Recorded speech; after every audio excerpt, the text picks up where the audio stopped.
ስለ ኢራን ወሳኝ ዜና አለኝ። ዶናልድ ትራምፕ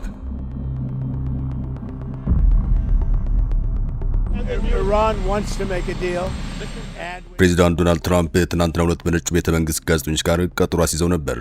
በዚሁ መግለጫቸው ለረጅም ሰዓታት የፈጀ ማብራሪያ የሰጡ ሲሆን በኢራን ጉዳይ እጅግ ወሳኝነት ያላቸው በቀናት ውስጥ የሚለይላቸው ዜናዎች አሉኝ ሲሉ ተደምጠዋል። ሆኖም በትራምፕ በኩል ወሳኝ የተባሉት ጉዳዮችን በሚመለከት ከወደ ኢራን በኩል ማስተባበያም ሆነ ማረጋገጫ አልተሰጠም። ነገር ግን እውነትና ንጋት እንደሚባለው ሁሉም ነገር በቀናት ጊዜ ውስጥ ፍንትው ብሎ አደባባይ ይበቃል። በእርግጥ ፕሬዚዳንቱ እንዳሉት ኢራን በአንድ ወሳኝ ጉዳይ በጫና እጇን ሰጥታ ከሆነ ሁሉም ነገር አከተመ ማለት ነው። እንደተለመደው በርካታ ጋዜጠኞች በዋይት ሃውስ አረንጓዴ መስክ ላይ ተገኝተዋል። የምነግራችሁ አለኝ ያሉት ትራምፕም ሰዓታቸውን አክብረው ጋዜጠኞች ወደ ተሰባሰቡበት የዋይት ሃውስ መስክ አመሩ። ጋዜጠኞቹም ፕሬዚዳንቱ ገና ወደ እነሱ ሳይጠጉ በመንገድ ላይ እንዳሉ የጥያቄው እርጅብኝ አወረዱባቸው።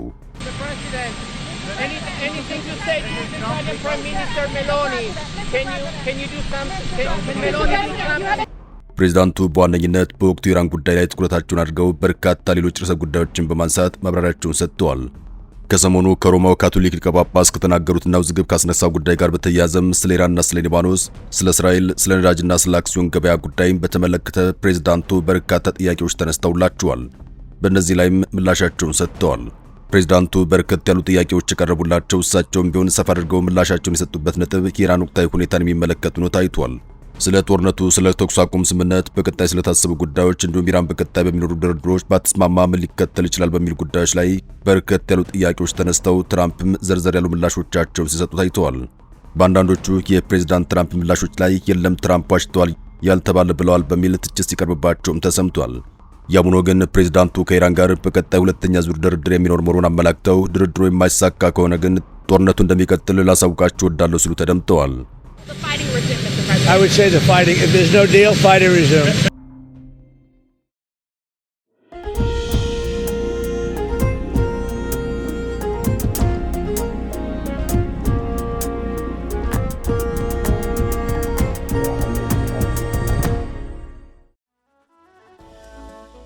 ከሳቸው ቀደም ብሎ ከሰዓታት በፊት መግለጫቸውን የሰጡት የመከላከያ ሚኒስትሩ ሄግሴትም በተመሳሳይ መልኩ በድርድሩ ስምምነት ከሌለ ጦርነቱ ይቀጥላል ሲሉ ተደምጠዋል። U.S. Defense Secretary Pete Hegseth says that the U.S. military is, quote, locked and loaded and ready to strike Iran's power plants and energy industry if it does not agree to a deal to end the war. እናም የ15 ቀናቱ የተኩስ አቁም ስምምነት ከመጠናቀቁ በፊት በቅርቡ የሚደረግ የአሜሪካ ኢራን ድርድር እጅግ ወሳኝነት እንዳለው ብለውም የስምምነት መኖር አለመኖር ጉዳይ የጦርነቱን መቆምና መቀጠል ጉዳይ እንደሚወስን ከፕሬዚዳንት ዶናልድ ትራምፕና ከባለስልጣኖቻቸው የትናንት መግለጫ መረዳት ይቻላል። በዚህ መሃል ኢራን ለቀጣይ ድርድር ዝግጁ እንድትሆን ለማድረግ ረቡዕ ዕለት ወደ ቴህራን የተላከው የፓኪስታን ልዑክ ቡድን በአሜሪካ በኩል የተላከውን መልእክት ያደረሰ መሆኑን ዘገባዎች አመላክተዋል። Pakistan is still in the mix to play mediator to try to facilitate an end to the war. አሁንም ሁለት ነገሮች በሚገባ ግልጽ የሆኑበት ሁኔታ አልታየም። ይኸውም ኢራን ለሁለተኛው ዙር ድርድር ምን ያክል ዝግጁ መሆኗና እንዲሁም የተኩስ አቁም ስምምነቱ ከመጠናቀቁ በፊት ድርድሩ መቼ ሊካሄድ እንደታሰበ አለመታወቁ ነው። ፕሬዚዳንቱ ግን በትናንቱ መግለጫቸው ስምምነት ላይ እንደምንደርስ እርግጠኛ ነን፣ ስምምነቱ በፓኪስታን ኢስላማባድ ይካሄዳል ብዬ ተስፋ አደርጋለሁ፣ ያ ከሆነ ደግሞ እኔም በዚያ ቦታ ለመገኘት ወደ ፓኪስታን አመራለሁ ሲሉ ተደምጠዋል። ፕሬዚዳንት ዶናልድ ትራምፕ በዚሁ ማብራሪያቸው ላይ ከኢራን ጋር ብዙ ድርድር ነጥቦች ቢኖሩም ወሳኙና አንኳሩ ጉዳይ ግን የኒውክሌር ጉዳይ መሆኑን አመላክተዋል። በአስተዳደራቸው በኩል ኢራን ፈጽሞ የኒውክሌር ጦር መሳሪያ መታጠቅ የለባትም የሚል የጸና አቋም የተያዘ መሆኑን ያመላክቱት ፕሬዚዳንቱም እናም የድርድር ወሳኝ ጭብጥ እዚሁ ነጥብ ላይ በማጠንጠን የሚካሄድ መሆኑን አመላክተዋል። ትራምፕ የኢራንን የኒውክሌርና የኒውክሌር ፕሮግራምን በተመለከተ ሁለት ወሳኝ ነጥቦችን አንስተዋል። አንደኛው ኢራን ኒውክሌር ላለመስራት ወይንም የኒውክሌር ግንባታ ላለማካሄድ ተስማምታለች የሚል ሲሆን ፕሬዚዳንቱ ለኔ ወሳኝ ዜና ነው ካሉት መካከል አንደኛው ነጥብም ይሄው ሆኖ ታይቷል። ዜናውም ኢራን ኒውክሌር ላለመስራት ወይንም የኒውክሌር ግንባታ ላለማካሄድ ተስማምታለች የሚል ነው። ቀንጨብ አድርገን ጥቂት እናስደምጣችሁ። Very important is that Iran does not have a nuclear weapon, and they've agreed to that. ሌላኛው ትራምፕ ኢራንን በተመለከተ ወሳኝ ዜና አለኝ ያሉበት ጉዳይ ኢራን ለዓመታት የበለጸገችውንና የኒውክሌር ግንባታ ወሳኝ ግብዓት የሆነውን የበለጸገው ዩራኒየም አሊያም ኢነርጂ ዩራኒየም ልታስረክበን ቃል ገብታለች የሚለው ነው። They've agreed to give us back the nuclear dust that's way underground because of the attack we made with the ፕሬዚዳንቱ ስለ ኢራን ወሳኝ ዜና አለን ያሉትም ሁለተኛው ጉዳይ እዚሁ ነጥብ ላይ ይገኛል። በእርግጥ ፕሬዚዳንት ዶናልድ ትራምፕ እንዳሉት ኢራን ለዓመታት በብዙ መስዋዕትነትና ቢሊዮን ዶላሮችን በማፍሰስ ያበለጸገችው ዩራኒየም ንጥረ ነገር ለአሜሪካ የምታስረክብ ከሆነ ሁሉም ነገር እዚያው ላይ ያበቃል ማለት ነው። ጥያቄው በእርግጥ ትራምፕ እንዳሉት ኢራንን የንጥረ ነገር ለአሜሪካ ለማስረከብ ተስማምታለች የሚለው ነው። ኢራናውያን በበርካታ ማዕቀብ ያለፉበትና በርካታ ፖለቲከኞቻቸውን የኒኩሌር ጠበብቶቻቸውን ያጡበትን እንዲሁም ለጦርነት ጭምር የተዳረጉበትን ይህንን ወሳኙ የኒኩሌር ግብዓት የበለጸገው ዩራኒየም አሜን ብለው ለአሜሪካ ያስረክባሉ ወይንስ ለዓመታት ዋጋ በከፈሉበት አቋማቸው ይቀጥላሉ የሚለው ጉዳይም እጅግ ወሳኝነት አለው። ፕሬዝዳንቱ በዚህ ጉዳይ ላይ መግባባት ካልቻልን በቃ ስምምነት የለም ማለት ነው ሲሉም ከዚህ ቀደም እንቅጩን ተናግረዋል። ስምምነት ከሌለ ምን ሊከተል ይችላል በሚለው ጉዳይ በትናንትናው ዕለት በሰጡት ምላሻቸው ስምምነት ከሌለማ በቃ ጦርነት ይቀጥላል ማለት ነው ሲሉም ለጋዜጠኞች ማብራሪያቸውን የሰጡበት ሁኔታ ታይቷል። እናም ፕሬዝዳንት ዶናልድ ትራምፕ ከኢራን ጋር በሚኖር ድርድር ይኸው ጉዳይ ወሳኝ ጭብጥ መሆኑን ብሎም ጦርነቱን የሚያስቀረው አሊያም የሚያስቀጥለው ይኸው ጉዳይ ብቻ መሆኑን አስረግጠው ተናግረዋል። በአሜሪካ በኩል በአደባባይ ይፋ የሆነው መግለጫ ይህ ነው።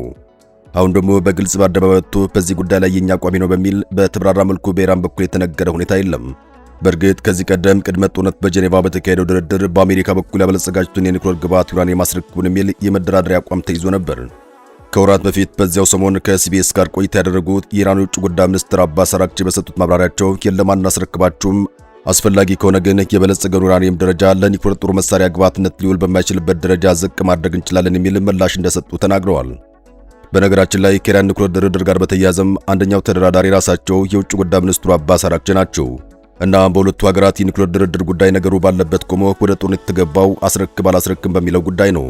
በትናንትናው ዕለት ከተሰጠው የፕሬዝዳንት ዶናልድ ትራምፕ መግለጫ መረዳት የተቻለውም አስተዳደራቸው አሁንም ኢራን የበለጸገውን ዩራኒየም አስረክብ በሚለው አቋም አጥብቆ የጸና መሆኑን ነው። በሌላ አቅጣጫ ደግሞ የጉዳዩ ባለቤት የሆነችው ኢራን አዎ በትክክል እኔ ዩራኒየም ለማስረክብ ተስማምቻለሁ፣ የኒኩሌር ፕሮግራሜን እርግፍ አድርጌ ለመተው ወስኛለሁ በማለት በይፋ ያሳወቀችበት ሁኔታ አልታየም። የአሜሪካም ሆነ የኢራን አቋም ተስማምተናል፣ በቃ ያለቀ የደቀቀ ጉዳይ ነው በማለት ደግመውና ደጋግመው ሲናገሩ የሚያሰሙት ትራምፕ ብቻ ናቸው። በሌላ አቅጣጫ ደግሞ አሁን እየተካሄደ ባለው የአሜሪካን ስልት ሆርሙዝን በመዝጋት ኢራንን መተንፈሻ ሳጥቶ በኢኮኖሚ በማዳከም ከዚያም አንድን በድርድር በቀላሉ እጅ እንድትሰጥ ማድረግ ካልሆነ ደግሞ ቀጣይ ጦርነት የማይቀር ከሆነ በውስን መስዋዕትነት እንድትሸነፍ የሚያስችል ሁኔታ መፍጠር የሚለው ተደጋግሞ እየተሰማ ይገኛል። ቀደም ብሎ በጦርነቱ ወቅት የኢራን የባህር ኃይል ክፉኛ መመታት፣ በጦርነቱ ሂደት ኢራን የጦር መሳሪያዎቿን እየሰራች ተተኳሽ አቅሟ ማስቀጠል እንዳትችል ዳግም በአሜሪካን አጠራር ዋር ማሽን የሚባለውን የድሮንና የሚሳኤል ማምረቻዎች ማውደም የሚሉ ስራዎች እንደተሰሩም በአሜሪካን ተንታኞች በኩል ሲገለጽ ተሰምቷል። ቀሪው ስራ ደግሞ ኢራን ነዳጅን ጨምሮ ምርቶቿን ወደ ውጭ በመሸጥ የውጭ ምንዛሬ እንዳታገኝ ማድረግ እንዲሁም እንደ ቻይናና ሩሲያ ካሉ ሀገራት ጋር የመርከብ ጭነትና የጦር መሳሪያዎች እንዳታገኝ የሆርሙዝ ወደቧን ጥርቅም አድርጎ መፈናፈኛ ማሳጣት የሚሉ የጦርነት አካሄዶችም ደረጃ በደረጃ ተነባቢ ነው ይታያሉ። ኢራን አሁን ወደ ድርድር ጠረጴዛ እንድትመጣ በሚል የአደራዳሪዎችና የተደራዳሪዎች መልእክት እየተላከ ያለውም በእንዲህ አይነቱ የጫና አጣብቂኝ ፈተና ውስጥ ነው። ከፎክስ ኒውስ ጋር ቆይታ ያደረጉ አንድ የቀድሞ የአሜሪካ የጦር ኃይል አባል በዚሁ የኢራን የባህር ላይ እገዳ ዙሪያ በሰጡት ማብራሪያቸው እገዳው እስከተፈለገ ጊዜ ድረስ መቀጠል አለበት ሲሉ ተደምጠዋል።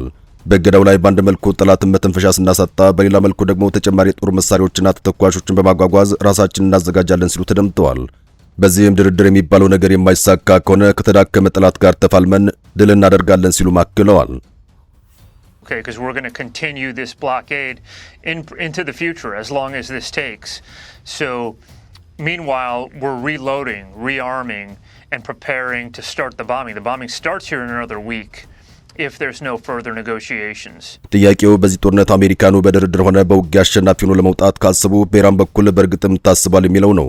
ኢራን በአሜሪካ ባህር ኃይል በኩል በሆርሙዝ ወደቦቿ ላይ የተጣለውን እግድ እንዲነሳ ደጋግማ ጠይቃለች። የጣለብኝ እግድ የማይነሳ ከሆነ እርምጃ ለመውሰድ እገደዳለሁም ብላለች። ሆርሙዝን ከዘጋችሁ በቀይ ባህሩ ባበላል መንደብ በኩል እከሰታለሁ ስትል ተደምጣለች።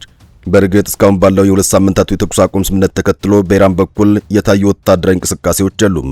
የተኩስ አቁም ስምምነቱ በሚቀጥሉት ቀናት ያበቃል። ከዚያ በፊት ግን አንድ ወሳኝ ድርድር ለማካሄድ ታስቧል። የዚህ ድርድር መሳካትና ለመሳካትም የጦርነቱን መቀጠልና መቆም ይወስነዋል ነው የተባለው። ፈረንጆቹ ሜክ ኦር ብሬክ የሚሉት አይነት ነው።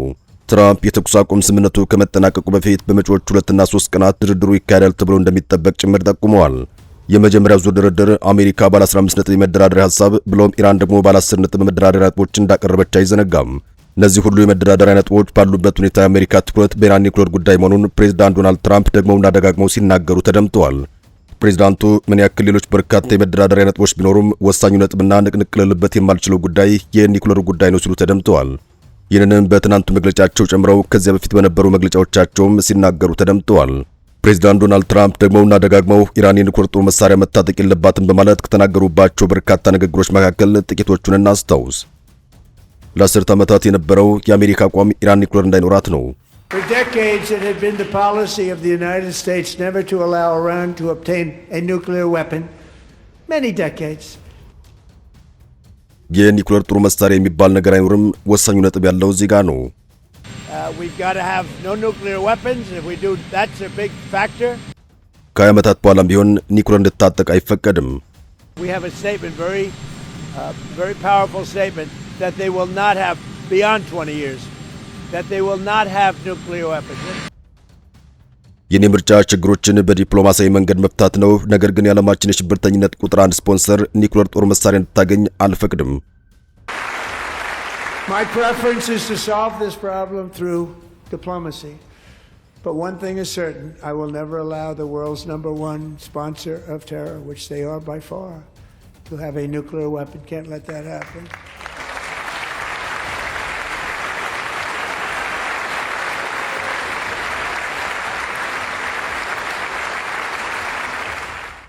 እናም ወሳኙ ግብግብ ያለው እዚሁ ነጥብ ላይ ነው። ኒውክሌርን ሰርቶ መታጠቅ ወይም አለመታጠቅ።